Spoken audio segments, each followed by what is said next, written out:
में इतना नहीं बना है कि कर्जा निकला है, अभी कुछ तो करना पड़ेगा। यस और नो? लेकिन बड़ा लर्निंग दे रहा हूं मैं आपको यहाँ से। अभी मुझे समझ में आ गया कि मुझे कुछ दूसरा भी साइड में करना चाहिए, तो मैंने कर लिया होगा। यस और नो?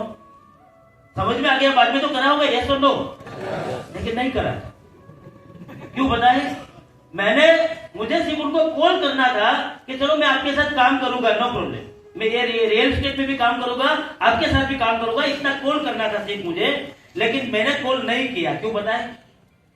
अभी तक मना किया, अभी कॉल करूंगा तो मेरा भी स्वाभिमान होता है ना,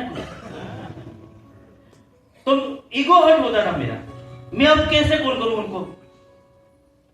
उनके पास तो तब भी 12-13 करोड़ की प्रॉपर्टी थी, मेरे पास छुट्टी कोड़ी नहीं थी, फिर भी मैं कॉल नहीं कर रहा था। तो तब से मुझे समझ में आया कि जिसके पॉकेट में कुछ नहीं होता है ना, उसको ही बड़ा ईगो होता है। हेलो,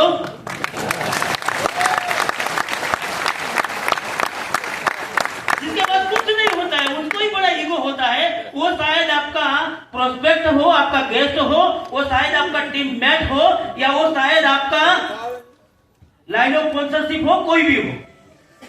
ईगो इनके पास ही होता है जिनसे कुछ हो ही नहीं पाता है। वो तो अच्छा हुआ, मेरा नसीब अच्छा कि जो बंदा मुझे बताने आ रहा था वो बेशर्म था।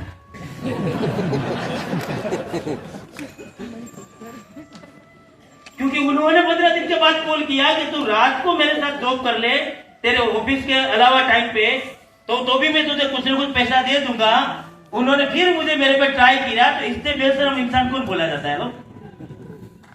लेकिन मैं कुदरत को ऑलवेज थैंक यू बोलता हूँ, ऊपर वाला को ऑलवेज थैंक यू बोलता हूँ, डेली थैंक यू बोलता हूँ कि उस फरिश्ता मेरे साथ आया और मुझे इतना समझाया। इतना समझाने के बाद उन्होंने खुद को, उसका भी ईगो होगा, उसका भी स्वाभिमान होगा, मेरे से पैसा वाला था, स्विट्जरलैंड घूम के आए थे, 5 साल स्विट्जरलैंड रह के आए थे, तो उनका भी अभी ईगो होगा। लेकिन उन्होंने सब कुछ साइड में रख के मेरा फॉलोअप लेते रहे, और तब मैंने शुरुआत किया काम का मेरे दोस्तों। और आज 5 साल में पूरा पिक्चर बदल गया। अगर वो बेशर्म नहीं बने होते तो आज मैं कहीं ना कहीं बेशर्म लोगों के लिए बन के रहता। यस और नो? मैं लोगों के लिए इसलिए बेशर्म बन के रहता कि कहीं ना कहीं पैसे मांगने पड़ते, कहीं ना कहीं पैसों की जरूरत पड़ती, कहीं ना कहीं किसी के हेल्प की जरूरत पड़ती। लेकिन 5 साल में मेरा पिक्चर बदल दिया। उन्होंने मेरे साथ इतनी प्रोसेस की, तो एक बार सुपर क्लैपिंग होनी चाहिए मनसुख सर कठरिया के लिए।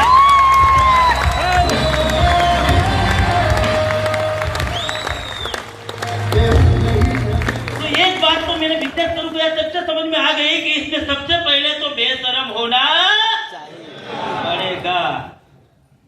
तो मैंने भी एक लिस्ट बनाया 150 लोगों का, मैंने डेमो करना चालू किया मार्केट में, दर, क्योंकि लोगों के घर में जाते हैं हम लोग, घर में जाके बताते हैं कि ये पानी से आप अगर आपका सब्जी धोगे तो आप पेस्टिसाइड निकल जाएगा, बड़ी बड़ी बीमारी आपके घर में नहीं आएगी।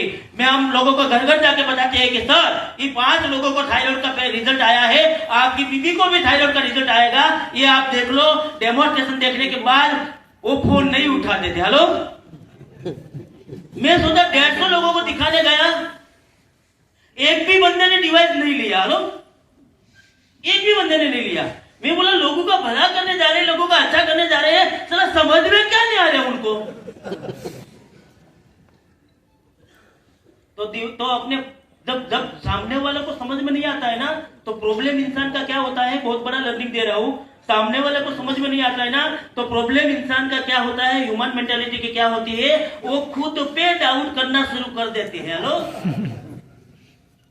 प्रॉब्लम सामने वालों का था, उनको समझ में नहीं आया, उनको महंगा लगा, उनको प्रॉब्लम है।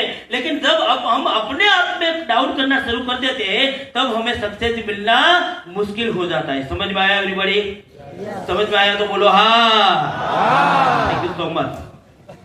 तो होगा मेरे साथ भी ऐसा ही हुआ। मैंने मेरे साथ डाउट करना शुरू किया, मेरे अंदर क्वेश्चन करना शुरू किया। पहला क्वेश्चन मुझे ऐसा आया, इंडिया वालों का काम ही नहीं है ये मशीन एफर्ट कर पाए। हेलो, ये तो अमेरिका वाला का प्रोडक्ट है, अमेरिका वाले यूज करेंगे, जापान वाले का प्रोडक्ट है, जापान वाले यूज करेंगे, इंडिया में कोई ये प्रोडक्ट नहीं ले सकता है। मैंने मेरे अपने आप पे डाउट किया। यस और नो? ऐसे बहुत सारे क्वेश्चन मेरे दिमाग में आते। अच्छा, ऐसा भी नहीं हुआ कि फिर मैं सेल्फ मोटिवेट हुआ। एक इंजन तो चाहिए मोटिवेट करने के लिए। हेलो, मैं सेल्फ मोटिवेट हुआ ऐसा भी नहीं हुआ। लगभग 3-4 दिन ऐसा हुआ कि मैंने मेरे अपलाइन का कॉल नहीं रिसीव किया। हेलो, ये एनर्जी तब नहीं थी, ये विश्वास तब नहीं था, ये कॉन्फिडेंस तब नहीं था। फिर मुझे एक इंसान मिला, नागेश्वर सर, क्लबिंग होनी चाहिए उनके लिए एक बार ऑफिस में मुझे जबरदस्ती बुलाया गया और रात को 9 बजे से लेके सुबह 6 बजे तक उनके साथ बैठा। पूरा विजन क्लियर हुआ, पूरी बातें क्लियर हुई। उनके बाद मेरा रिबूस्ट हुआ था। क्या हुआ था? रिबूस्ट। तो आज आपका रिबूस्ट होने वाला है और वो रिबूस्ट हुआ। उनके बाद कभी भी पीछे मुड़ के नहीं देखा है मेरे दोस्तों। वो 8,000 की नौकरी से आज हम लोग 2 करोड़ के बंगलों में रह रहे हैं।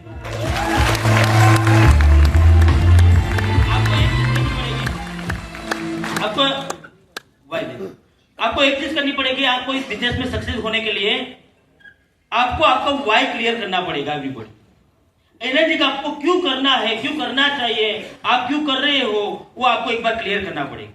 मेरे दोस्तों, ऐसा तो नहीं है ना कि आपके दोस्त ने कैंगन किया इसलिए आपने शुरू कर दिया। आपके रिश्तेदार ने कैंगन किया, वो बिजनेस में सक्सेस हुए, उनको देख के शुरू कर